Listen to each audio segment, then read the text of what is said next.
पण आज जो अहवाल समोर आला, या अहवालाच्या नंतर काही मूलभूत सवाल निर्माण झालेले आहेत आणि त्या सगळ्या प्रश्नांची चर्चा होणं या कायद्याच्या सगळ्या न्यायाच्या भूमिकेच्या अनुषंगानं गरजेचं आहे। हे सवाल कुठले आहेत ज्याची आज आपल्याला चर्चा करायची आहे। बघा पडद्यावरती आज बडे मुद्देच्या माध्यमातून आपल्याला चर्चा करायची आहे। अक्षय शिंदेचा फेक एन्काउंटर जर असेल तर तो का केला गेला असावा, त्याच्या मागचं कारण काय? सवाल हा सुद्धा आहे, पोलिसांना इन्स्टंट न्यायाचा अधिकार इथं कुणी दिलेला आहे? का त्यांच्यावर दबाव होता का कुणाचा? याच्या संदर्भातली चर्चा आपल्याला करायची आहे। बदलापूर प्रकरण दडपण्याचा प्रयत्न होता अशा प्रकारचा जो आरोप करण्यात येतोय, खरंच त्यात तथ्य आहे का?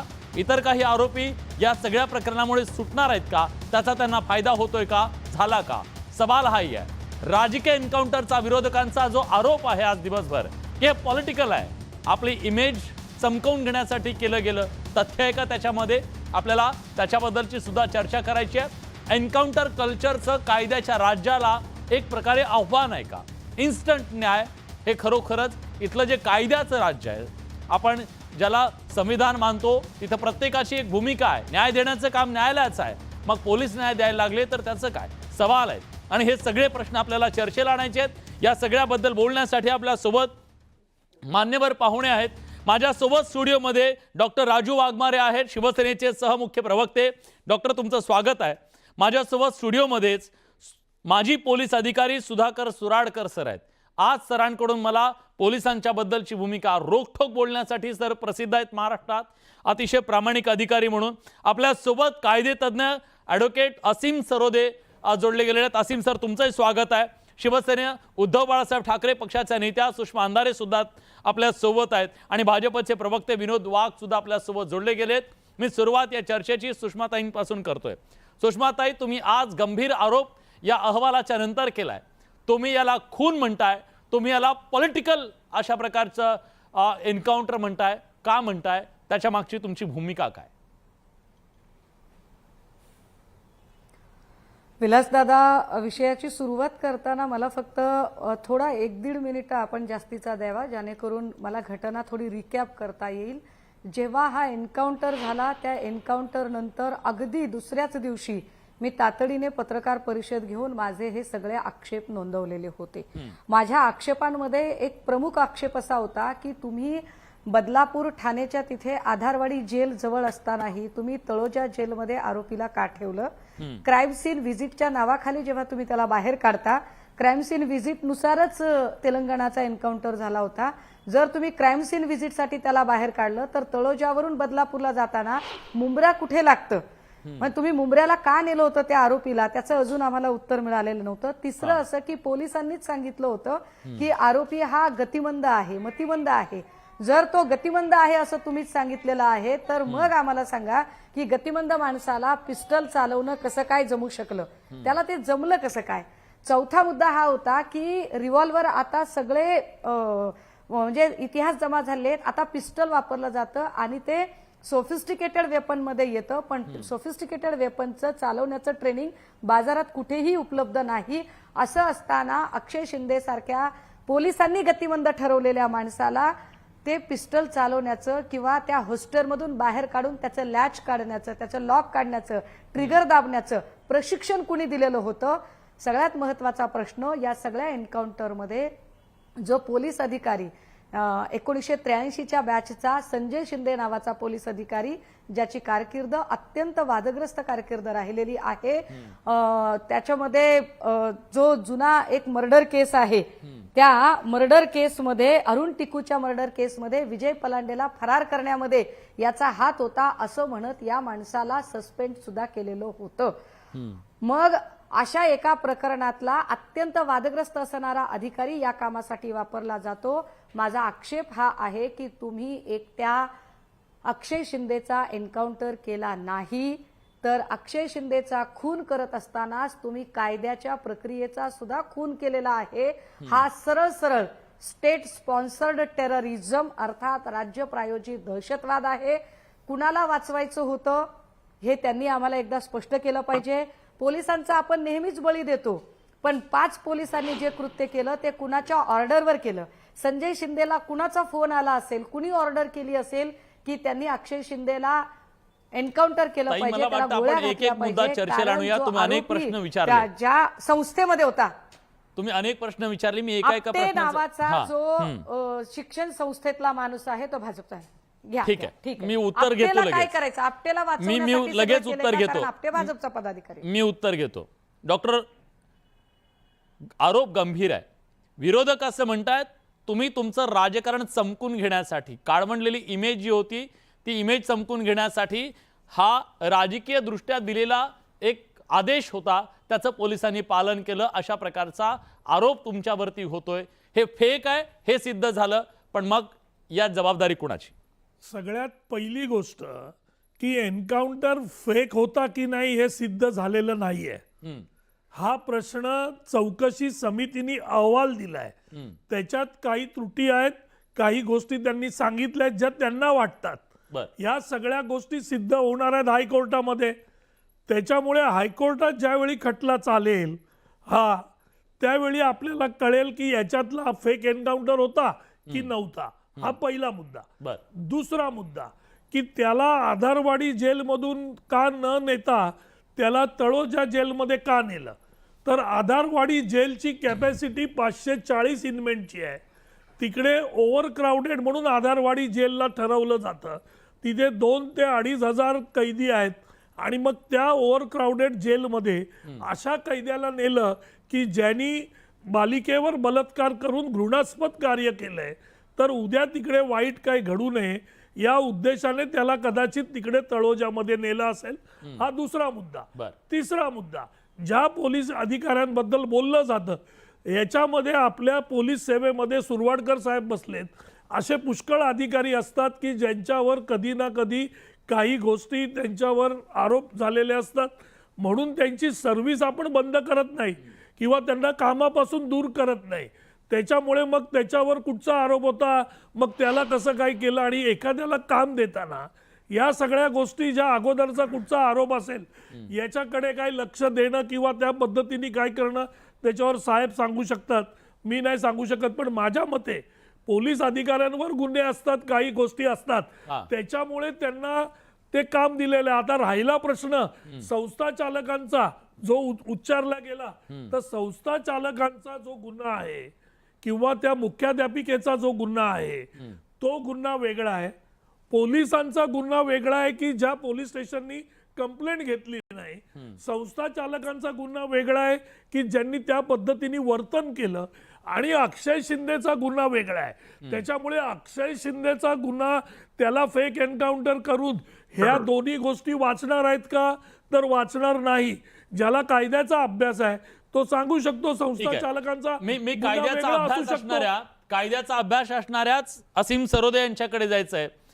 असीम सर, अहवालाचा जो आज आधार घेतला जातोय, ज्या आधारे आपण ही सगळी चर्चा करतो, न्यायालयाच्या समोर ते सगळं आलं. प्रश्न क्रमांक 1, या अहवालाला कायदेशीर अधिष्ठान किती? नंबर 1. नंबर 2, अहवालाच्या आधारे आपण याला एन्काउंटरला फेक म्हणू शकतो का, तो खून ठरू शकतो का? बघा, कोणताही एन्काउंटर असेल तो बेकायदेशीर आहे जगामध्ये सगळीकडे. पण सुरुवातीला आपल्याला एक दुःख व्यक्त करायला पाहिजे की जे राजकीय नेते कोणी काहीतरी घटना घडल्यावर यांना जाहीर फाशी द्या, भर चौकात फाशी द्या अशी मागणी करतात किंवा प्रत्येक एन्काउंटरचं समर्थन जातीनुसार, धर्मानुसार किंवा त्यांच्या राजकीय सोयीनुसार करतात, त्यांचा सगळ्यांचा, त्या सगळ्या राजकीय पक्षाच्या लोकांचा आपण निषेध केला पाहिजे की अशा प्रकारचे बावळटपणा धारण करणारे राजकीय नेते जोपर्यंत असतील तोपर्यंत काही आपला विकास होत नाही. हे सगळ्यात महत्वाचं लक्षात घेतलं पाहिजे. दुसरी गोष्ट, 2014 मध्ये म्हणजे हे एन्काउंटर खूप झाले भारतामध्ये. आपल्याला माहित असेल मागे तर योगी आदित्यनाथ यांच्यावर आरोप झाले मुख्यमंत्री झाल्यावर की तुम्ही अपारदर्शकपणे हे सगळं करता, अपारदर्शकता आहे या सगळ्या प्रकरणामध्ये. एन्काउंटर मध्ये अपारदर्शकता असतेच. तर त्या महान माणसांनी जाहीरपणे पत्रकारांना निमंत्रण देऊन एन्काउंटर घडवून आणले की तुम्ही शूटिंग करा, आम्ही या ग्राउंडमध्ये एन्काउंटर करतो. ही घडलेली घटना आहे, ही आपल्याला लज्जास्पद घटना आहे की अशा प्रकारचे राजकीय लोक परत योगी नाव धारण करून त्या राजकारणामध्ये असतात. मग याची सगळ्यांची दखल वेगवेगळ्या उच्च न्यायालयांनी घेतली आणि सर्वोच्च न्यायालयाने घेतली. सर्वोच्च न्यायालयाने सर्वात गंभीर दखल 2014 मध्ये घेतली PUCL versus state of Maharashtra या केसमध्ये, आणि त्यांनी 16 मुद्द्यांच्या गाईडलाईन्स इश्यू केल्या, ज्याच्यामध्ये सांगितलं की जेव्हा अशा प्रकारचं एन्काउंटर होत असेल तेव्हा पोलिसांवर FIR नोंदवला पाहिजे, लेखी घटनाक्रम सगळा लिहून घेतला पाहिजे, त्याची स्वतंत्र यंत्रणेद्वारे म्हणजे पोलिसांनी गुन्हा केलेला असल्यामुळे कदाचित CID द्वारे CBI द्वारे अशा प्रकारे स्वतंत्र चौकशी झाली पाहिजे. बर एक चौकशी न्यायिक स्वरूपाची झाली पाहिजे, जी मॅजिस्ट्रेट लेवलच्या व्यक्तींनी केली पाहिजे आणि त्याचा अहवाल न्यायालयामध्ये दाखल केला पाहिजे. आता या चौकशी होत असताना त्यांनी एका गाईडलाईन मध्ये स्पष्ट म्हटलंय की मृतांच्या नातेवाईकांचा सुद्धा समावेश चौकशी समितीमध्ये असला पाहिजे. त्यांच्या समक्ष त्यांच्या पुढे ही चौकशी झाली पाहिजे. त्यानंतर पोलिसी बळाचा वापर, तुम्ही जो प्रश्न काढला की पोलिसी बळाचा वापर योग्य होता का, आवश्यक होता का, आणि तो योग्य प्रमाणात पोलिसी बळाचा वापर केला का, हा. याच्याबद्दलची शहानिशा चौकशीमध्ये झाली पाहिजे. आणि नंतर मॅजिस्ट्रेट पुढे आहे FIR नुसार गुन्हा चालेल या 5 जणांविरुद्ध. कोर्टाने एक महत्वाचं निरीक्षण नोंदवलं की आम्ही ह्या ज्या 16 गाईडलाईन्स सांगतोय, 16 पॉइंटर्स, त्या 141 आर्टिकल 141 या भारतीय संविधानातलं, त्याच्यानुसार कायद्याचं स्वरूप याला प्राप्त झालेलं आहे असं समजावं आणि कायद्याप्रमाणे सगळ्यांनी हे सगळे 16 गाईडलाईन्स वापरायचे. बरोबर. आता नॅशनल ह्युमन राईट्स कमिशननी सुद्धा अशाच प्रकारे गाईडलाईन्स दिलेल्या होत्या. आता नॅशनल ह्युमन राईट्स बद्दल आपण आता बोलू शकत नाही, कारण की नॅशनल ह्युमन राईट्स कमिशन मध्येच पायरेटेड स्वरूपाचे न्यायाधीश नेमल्या गेलेले आहेत, जे ह्युमन राईट्स बद्दल तर काही विचार करत नाही, फक्त राजकीय पक्षाबद्दल विचार करतात. हा. त्यानंतर पोलिसांना सुद्धा ते माणूस आहेत, त्यांना राईट ऑफ प्रायव्हेट डिफेन्स आहे की स्वतःच्यावर हमला होत असेल, स्वतःच्या जीवाचा धोका असेल तर तेव्हा ते कोणाला तरी मारू शकतात.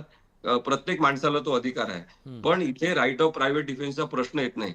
जे सुषमाताईंनी सांगितलं आणि अनेक वृत्तपत्रांनी लिहिलं, बोललं गेलं सगळीकडे, आणि वाघमारे साहेब पण माझ्या मताशी सहमत होतील, कारण की ते मी त्यांना खूप चांगल्या पद्धतीने ओळखतो की अत्यंत अभ्यासू व्यक्ती आहेत. तर सगळ्यात महत्वाचं म्हणजे तिथे आपटे नावाचे कोणी ट्रस्टी आहेत. भारतीय जनता पक्षाशी संबंधित असलेली आदर्श शिक्षण संस्था आहे, नावाचीच आदर्श आहे असं सुद्धा आपण म्हणू शकतो. आणि त्यांच्या काही आरोपींना वाचवण्यासाठी अक्षय शिंदेला मारणं आवश्यक आहे.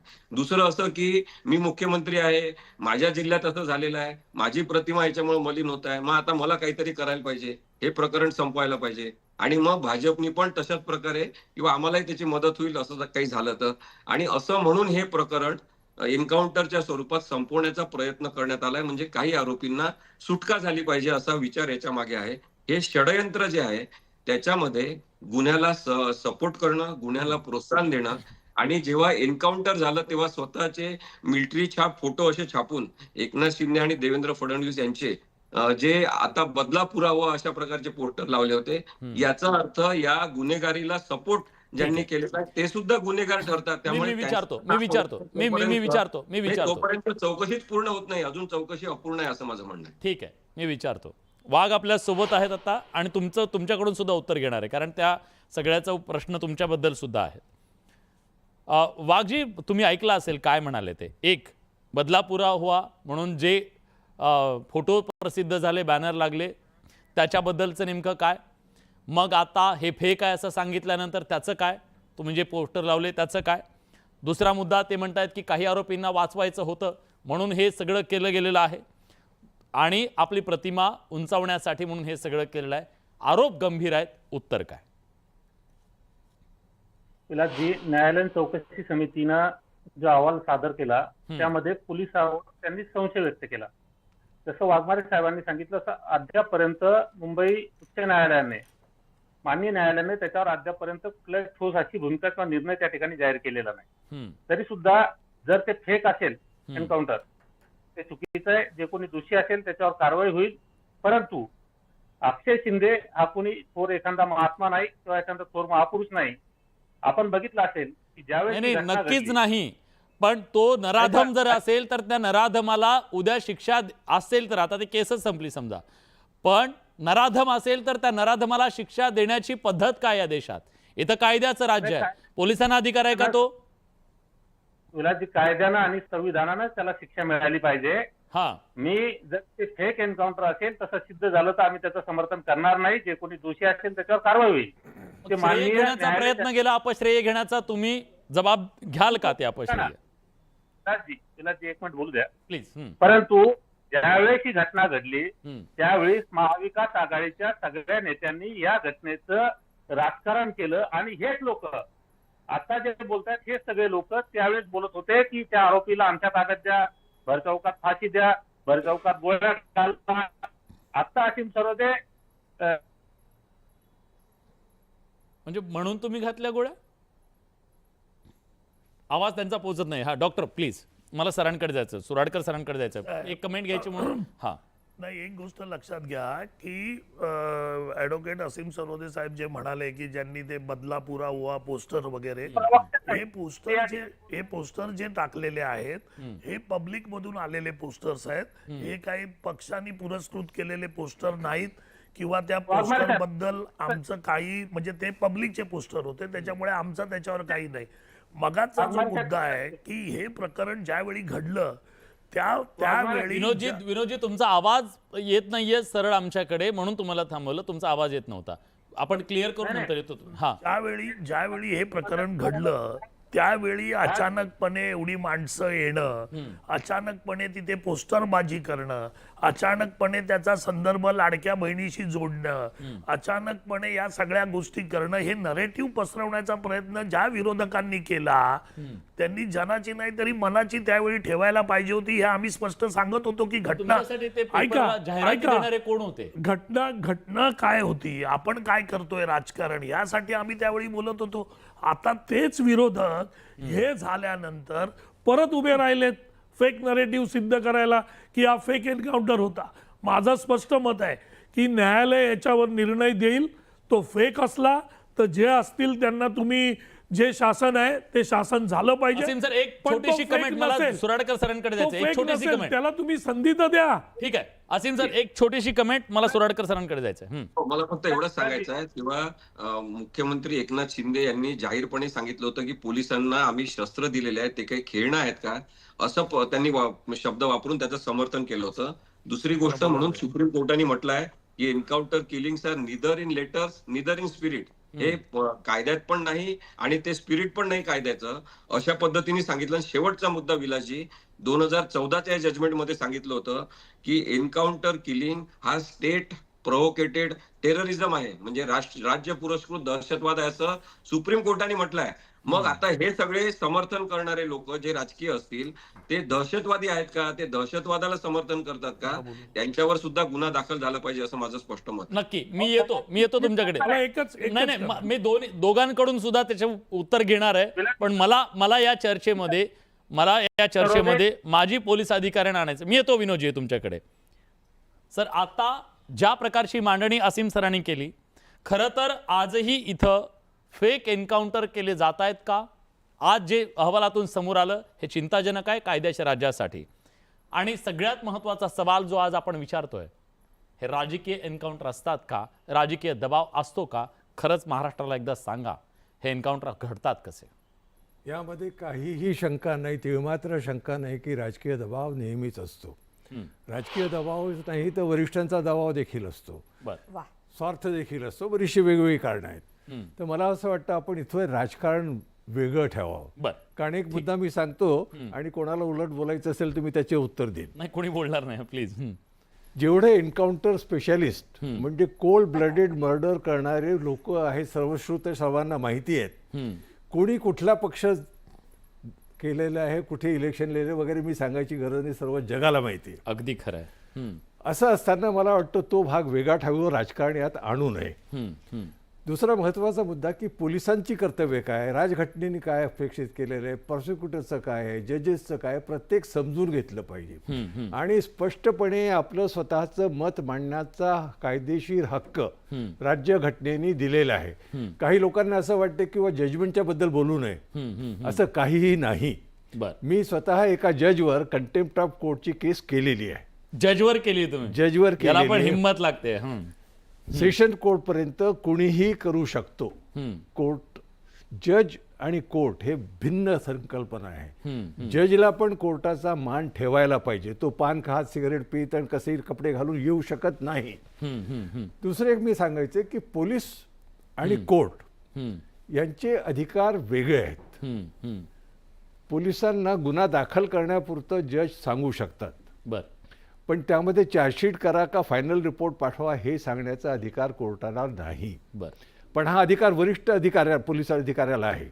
पण या प्रकरणात आज जो मी येतो सर्व, कारण हे प्रकरण असं आपण जर एकटं प्रकरण हे बघितलं तर यातून काही निष्पन्न होणार नाही. बर, कारण हे सर्व बघावं लागेल आपल्याला ओके. की ही जी सुरुवात झालेली एन्काउंटर करायची, कायदा आपल्या हातात घ्यायची, याची काही गरज नाही आहे. आणि हे देशासाठी फार धोकादायक आहे. कारण उद्या पोलीस जे आहेत ना, हे चाकर होतील सत्ताधाऱ्यांचे. कारण जसं मी म्हटलं की सत्ताधारी काय आणि विरोधक काय, सर्वांनी याचा कधी ना कधी वापर केलेला आहे. त्यामुळे त्याबद्दल चिडण्यात किंवा चर्चा करण्यात काहीही अर्थ नाही. तर आपल्याला जर कायद्याचं राज्य हवं असेल तर पहिली गोष्ट पोलिसांनी कायद्याला धरून काम केलं पाहिजे. बरोबर. आता इथे हे माझे एक वरिष्ठ पोलीस अधिकारी आणि ज्यांनी कित्येक एन्काउंटर बघितले आहेत, जेव्हा एन्काउंटर उघड होतं तेव्हा कोणीही त्याच्याबद्दल तक्रार करत नाही. आणि आपल्याकडे सर्वांना माहिती आहे उघड झालेलं आहे, खाननी काय केलेलं सर्वांनी बघितलंय, दिवसभर बघितलेलं, सर्वांना देखत झालेलं आहे. जी एन्काउंटर अचानकपणे अंधारा रात्री कोणाला माहीत नाही अशा ठिकाणी किंवा माहितीगारच पत्रकार किंवा त्याच्या येतात, अशी जेव्हा घडतात ना, तर माझं म्हणणं स्पष्ट आहे की ते कोल्ड ब्लडेड मर्डर्स आहेत आणि ते पाठिंब्यामुळे काही वरिष्ठ पोलीस अधिकाऱ्यांचे, राजकीय पुढाऱ्यांच्या पाठिंब्यामुळेच घडतात. याबद्दल माझ्या मनात ते मात्र शंका नाही. तर गरज आहे आज की आपण सर्वांनी अभ्यास करायचा, सर्वांनी आपले हक्क आणि कर्तव्य समजून घ्यायचे. जसं आता हे सर्व कोणाचं कर्तव्य आहे? सर्वात मोठं कर्तव्य आहे जजेसचं. जजेसनी बघायला पाहिजे, वरिष्ठांनी बघायला पाहिजे. आता कित्येक लोकांना माहिती आहे की नाही मला माहीत नाही, पण सर्व जे माझ्याशी सहमत होतील की जसं सर्वात जास्त हायकोर्टात केसेस आहेत तितकी आमची तक्रारच घेत नाही. इथे तक्रार कुठे घेतली लोक? एक प्रश्न फक्त मला असं विचारा ना, सामान्य माणूस जो आज ह्या सगळ्या गोष्टीला संशय उपस्थित केला जात होता अगदी सुरुवातीपासून, तरीही चीअरअप करणारा एक मोठा वर्ग होता. आजही सांगितलं जातं फेक करा पण करा. ही जी मानसिकता आहे याकडे आम्ही कसं पाहायचं? कारण हा सुद्धा एक समाज आहे. दुर्दैवानं तो आपला समाज. इकडेच मी ते स्पष्टपणे सांगू इच्छितो की आम्हाला सर्वांनी आपण कायद्याचं राज्य घेतलं पाहिजे. आम्हाला एन्काउंटर कोल्ड ब्लडेड मर्डर करणारे पोलीसवाले नकोत. आणि सुप्रीम कोर्टाने एका मध्ये केले की कोण कसले पोलीस पाहिजे आपल्याला? वेल ट्रेन्ड आणि कायद्याच्या चौकटीत आणि घटनेप्रमाणे काम करणारे पोलीस हवेत, जास्त पोलीस नाही पाहिजेत. ठीक आहे. अशा कोल्ड मर्डर जे मर्डर होत आहेत असं म्हणतायत ते, जे आपण त्याला एन्काउंटर म्हणूया. नाही, मी सांगतो एन्काउंटर केल्या जात नाहीत, घडायला पाहिजे. जसं एन्काउंटर जेव्हा केलं म्हणतात ना, तर तो कोल्ड ब्लडेड मर्डरच आहे. मग अशा प्रवृत्तीला प्रोत्साहन मिळतंय का? नक्कीच मिळते राजसत्तेकडून. नाही, पहिली गोष्ट की राजसत्तेकडून अशा 30 सेकंद आहेत माझ्याकडे. राजसत्तेकडून अशा गोष्टींना प्रोत्साहन आपण मिळतंय का म्हणाला तर त्याचं उत्तर मला, कारण ते उत्तर तेवढं खरं असणार नाही, कारण ते सिद्ध नाही करू शकत. पण जसं सर म्हणाले आणि असीम सरोदे सर म्हणाले की प्रत्येक राजकारण्याचा, मग तो कोणताही पक्ष असो, त्याच्या काळामध्ये एन्काउंटर झालेलेच आहेत.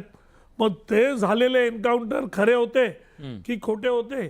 आणि म्हणून आता जो एन्काउंटर झाला तो खरा आहे की खोटा आहे हे जोपर्यंत सिद्ध होत नाही, त्याला जर तुम्ही चीरअप करायला लागला तर त्यांची हिंमत वाढेल ना, त्यांचे सत्कार व्हायला लागले, त्यांना तू व्हेरी गुड म्हणायला लागलो तर मग कसं चालेल? असं नाही. प्रश्न असा आहे की या गोष्टी जो आहे, जो कायदा आहे, जे सुप्रीम कोर्टाच्या गाईडलाईन्स आहेत, या गाईडलाईन्स जनतेपर्यंत गेल्या पाहिजेत.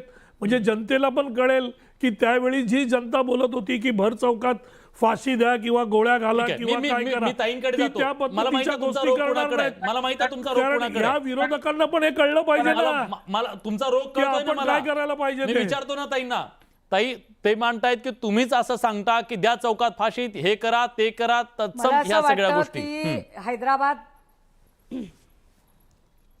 हैदराबाद प्रकरणात सुद्धा एन्काउंटर झाल्यावर तेव्हाही मी माझी भूमिका घेतली होती की काहीही झालं तरी कायद्याची प्रक्रिया कुणीही बायपास करता कामा नये.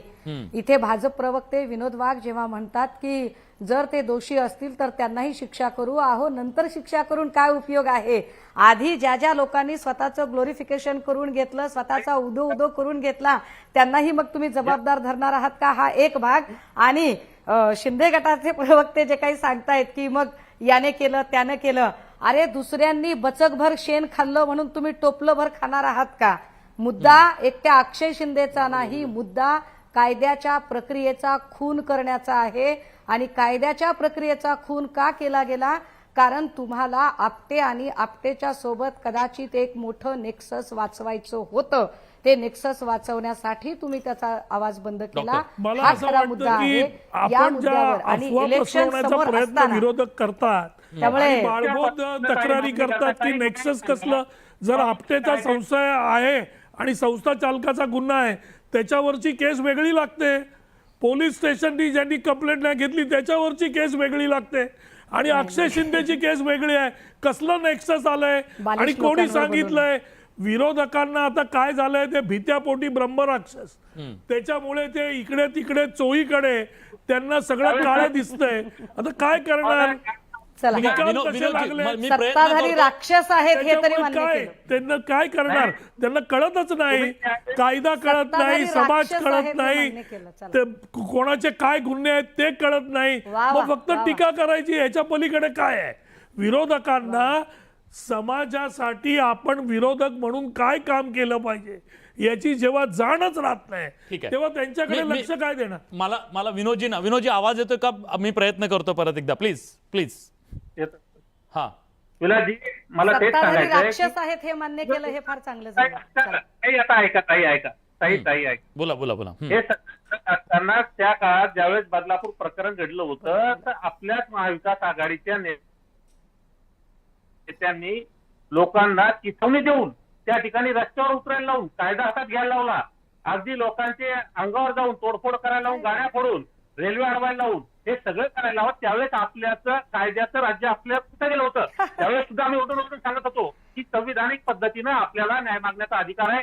जो गुन्हेगार आहे, अतिशय निर्लज्जपणाचं कृत्य त्या अक्षय शिंदेनी केलं, त्याला कठोरात कठोर शिक्षा होणार आहे, ती देणार आहे शासन या ठिकाणी. हे सगळं सांगत असताना तुम्ही मात्र कायदा पायदळी तुडून कायदा हातात घेऊन त्या ठिकाणी काम करत होता. त्याचं समर्थन तुम्ही कशा पद्धतीने त्यावेळेस केलं? तुम्ही त्याला प्रोत्साहित करत होते, तुम्ही सगळेजण सांगत होते, तुम्ही ठरवून मी शेवटची बोलू. कमेंट घेतो. बोलू. हा, शेवटची. हा, कायद्याची प्रक्रिया तुम्ही कशी मागणार होतात न्याय असं जेव्हा विनोद वाघ म्हणतात तेव्हा विनोद वाघांना मी आठवण करून दिली पाहिजे की अत्यंत शांतपणे कुठलीही गलिच्छ घोषणाबाजी न करता बदलापूरच्या पोलीस स्टेशन समोर तब्बल 8 तास उन्हातानात मी बसून होते की वामन म्हात्रे सारख्या हलकट प्रवृत्तीच्या लोकांवर गुन्हे दाखल व्हायला पाहिजेत आणि मी कायद्याच्या चौकटीत राहून शांत बसून आंदोलन करत होते. विनोद वाघ, आपण मला अनेक वर्षांपासून ओळखता. पूर्ण महाविकास आघाडीचे कार्यकर्ते बोर्ड बीड घेऊन एका रात्रीत एका तासात कसे उभे राहू ठीक आहे, शकतात? ठीक आहे. मला एक शेवटची कमेंट घ्यायची आहे. वादापेक्षा असीम सर 30 सेकंद पेक्षा वेळ कमी आहे माझ्याकडे.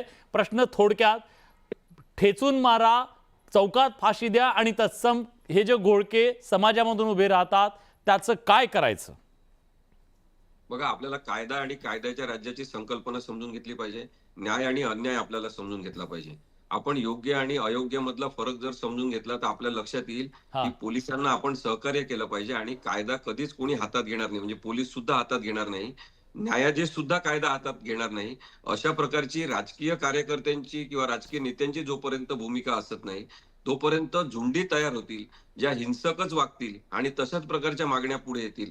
हे या प्रकरणातून पुढे आलेलं आहे. आणि या झुंडी रोखणं कायद्याच्या राज्यासमोरचं सगळ्यात मोठं आव्हान आहे. आशा आपण तीच करूया. न्याय मागायला हवा, पण झुंडीनं, तालिबानीशाही पद्धतीनं नाही, लोकशाही मार्गानं ज्याचं काम ज्याला दिलंय ते त्यानं करत राहावं. कुणी कुणाचं काम इतरांनी करू नये ही अपेक्षा आपण बाळगूया. आज या चर्चेमध्ये आपण सगळेजण आलात, आपली भूमिका मांडलीत, त्याबद्दल सगळ्यांचे मनापासून आभार. पण प्रेक्षकांना काय वाटतंय एकदा जाणून घेऊया. प्रेक्षकांचा पोल काय, प्रेक्षकांची मतं काय? तर एन्काउंटर राजकीय असल्याचा जो आरोप केला जातो विरोधकांकडून तो पटतोय का? बघा प्रेक्षक काय म्हणतात.